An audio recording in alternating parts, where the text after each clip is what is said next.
नमस्कार, मैं हूं आपके साथ अंजना शर्मा और आप देख रहे हैं वर्तमान युग।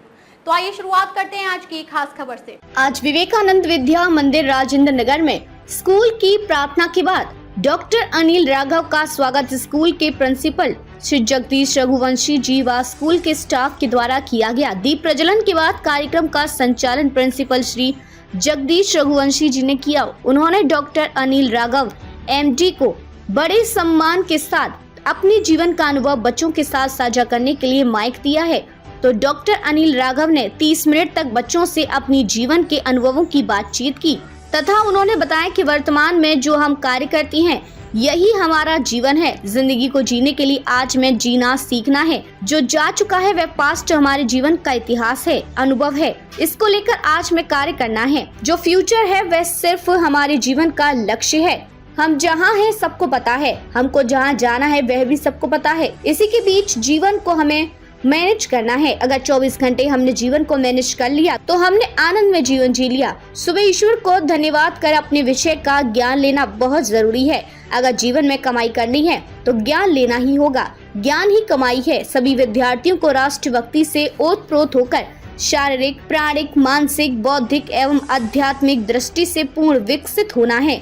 जीवन में मर्यादा रामायण से सीखने को मिलेगी। जीवन जीने की कला गीता से सीखने को मिलेगी। इससे अपने जीवन की सभी कठिनाइयों पर विजय प्राप्त करते हुए गांव में, कंदराओं में, झुग्गी झोपड़ियों में जो अनाथ, गरीब, असहाय, प्रकृति के पास निवास करने वाले मानव हैं, उनके पास जाना होगा, उनका सहयोग करना होगा, सेवा करनी होगी। फिर आप भारत को विश्व के कल्याण के रास्ते पर लेकर जाओगे, क्योंकि आप ऋषि मुनियों की औलाद हो, उनके वंशज हो और विश्व में आपने अपने फील्ड के अंदर सर्वोपरि कार्य करना है। अपने शरीर को अच्छा रखना है, रोज एक्सरसाइज करनी है, रोज 70% ईश्वरीय भोजन खाना है जिसके अंदर कंद, मूल और फल हैं। आपकी माँ की रसोई का खाना 30% खाना है और शैतान की रसोई जिसका रंग, खुशबू, स्वाद सब बदल गया है, खाना नहीं खाना, नहीं तो वो आपको बीमार कर देगा। और रात को सोते हुए ज्ञान लेके सो जाओ और सुबह जगते ईश्वर को धन्यवाद कर ज्ञान जरूर लो।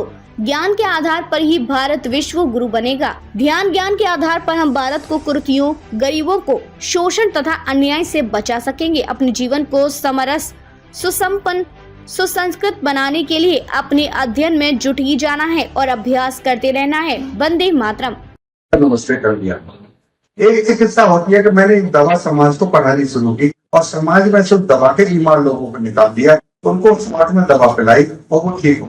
वो दवा क्या करेगी? जिन बच्चों की हाइट नहीं बढ़ती, जिन बच्चों की याददाश्त नहीं होती, जो खूब याद करे याद नहीं होता, जिनकी लंबाई नहीं बढ़ रही, जो बच्चे खाते हैं लेकिन उनका शरीर नहीं पनपता, जिनका सिर बड़ा है, पेट बड़ा हो जाता है, हाथ पैर कमजोर होने लगते हैं, अगर जिनको टॉन्सिल्स हो जाते हैं, बार बार थ्रोट इन्फेक्शन होता है, ठंड जल्दी लग जाती है, जिन बच्चों की गांठियां आ जाती हैं, जिन बच्चों के पेट में है ना इन्फेक्शन होता है, प्रोस्टेट बड़े लोगों की बढ़ जाती है, उनकी नसें हार्ड हो जाती हैं, उनसे बीपी राइज कर जाते हैं। अगर हमें एक देंगे तो ब्रह्म तत्व को, एनर्जी को वो हिट करती है और हम बीमार जब होते हैं, जब हमारी एनर्जी वीक हो जाती है, तो प्रकृति के नियम से हटना ही हमारी बीमारी है और प्रकृति के नियम पर जीना ही हमारा अच्छा स्वास्थ्य है।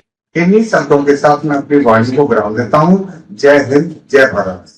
खबरों में अब तक के लिए बस इतना ही। फिर होगी आपसे मुलाकात कुछ ऐसी ही खास खबरों के साथ। तब तक के लिए नमस्कार और देखते रहिए वर्तमान युग।